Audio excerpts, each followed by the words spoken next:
વધતી જતી બેરોજગારીને લઈને વિપક્ષોની પ્રતિક્રિયા. આપણે સૌ જોઈ રહ્યા છીએ, ગુજરાતમાં ભાજપની સરકાર, કેન્દ્રમાં ભાજપની સરકાર, અને અત્યારે દિવસ યુવાનો, શિક્ષિત યુવાનો બેરોજગાર બનતા જાય છે. ક્યાંય નોકરીઓ નથી. આ દેશના પ્રધાનમંત્રી વર્ષે 2 કરોડ નોકરીઓ આપવાની વાત કરી હતી, પરંતુ નોકરીઓ માટે અત્યારે યુવાનો ભટકી રહ્યા છે. પરંતુ લાંબા સમય પછી ભુજ નગરપાલિકાએ એવું નક્કી કર્યું કે આપણે 9 થી 10 ભરતીઓ કરવાની. એના માટે તમામ કાર્યવાહી થઈ. હોલ ટિકિટ ઉમેદવારોને અપાઈ ગઈ. 4 તારીખના પરીક્ષા નક્કી થઈ ગઈ.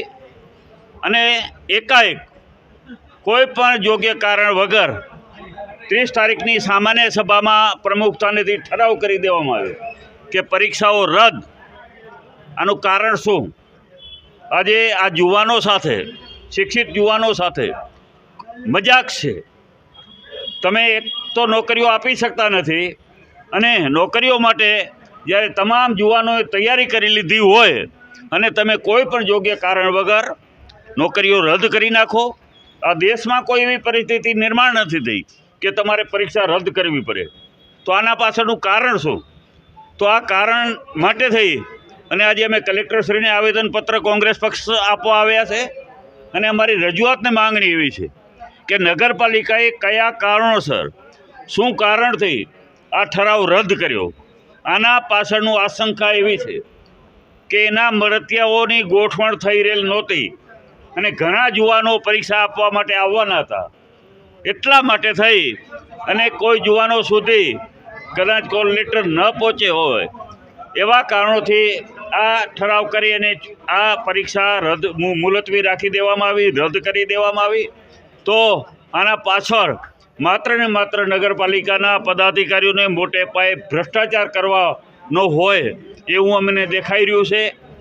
તો આજે મેં કલેક્ટરશ્રી પાસે માંગણી લઈને આવ્યા છીએ કે જ્યારે આ તમામ કાર્યવાહી છે એ મુખ્ય કમિશનર શ્રી નગરપાલિકાની ગાંધીનગર કચેરી અને રાજકોટ કચેરીની જ્યારે કરવાની હોય ત્યારે આવા અધિકારો કોને આપ્યા?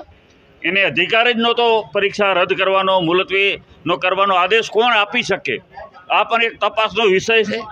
તો અમે આજે કલેક્ટરશ્રીને મળી અને આવેદનપત્ર એટલા માટે આપ્યું છે કે આની તપાસ થાય અને યુવાનો સાથે જે ક્રૂર મજાક થઈ રહી છે એની પર તપાસ થાય. યુવાનોમાં એકદમ નિરાશા આવેલી છે કે વર્ષો પછી જ્યારે એક ભરતી થવા જઈ રહ્યા માટેનું નાટક આમ તો નગરપાલિકાએ કર્યું એવું અમને લાગી રહ્યું છે. નાટક એટલા માટે કહું છું કે એના મળતિયાઓને એમાં ગોઠવી નહોતા શકાયું, એનામાં ભ્રષ્ટાચારનો કાંઈ મેળ પડે એવો નહોતો. એટલા માટે થઈ અને અત્યારે આ પરીક્ષાઓ કોઈ પણ કારણ વગર સામાન્ય સભાને એક વખત તમારે આ પરીક્ષાની તારીખો જાહેર થઈ ગઈ હોય, તમે એને ઉમેદવારોને માટેના અહીંયા કરે હોલ ટિકિટ તમારે ઇસ્યુ થઈ ગયું હોય, એના પછી તમને આ પરીક્ષાઓ મુલતવી કે રદ રાખવાનો કોઈ અધિકાર જ નથી. આની તપાસ થાય અને ખરેખર કચ્છ અને ગુજરાતના યુવાનો સાથે જે આ ભારતીય જનતા પાર્ટી જ્યારથી સત્તામાં આવી છે ત્યારથી સતત ક્રૂર મજાક કરી રહી છે, એને ન્યાય મળે અને તાત્કાલિક આના માટે કાર્યવાહી કરી અને જે જવાબદાર નગરપાલિકા, ભુજ નગરપાલિકાના સત્તાધીશો હોય એની સામે કડકમાં કડક કાર્યવાહી થાય. અને હું તો એમ કહું છું કે આના માટે નગરપાલિકાની સત્તા પક્ષની તમામ બોડી, જે ભારતીય જનતા પાર્ટીના ચૂંટાયેલા નગરસેવકો છે, તમામની જવાબદારી બને છે. અને ખરેખર એને અત્યારે સભ્યપદ તરીકે એને કારણ કે એને કાયદાથી વિરુદ્ધમાં કામ કરેલું છે, અને એને લઈ અને એના તમામ સભ્યપદ નગરસેવકોનું ઉપર રદ કરવું જોઈએ એવી અમારી માંગણી છે.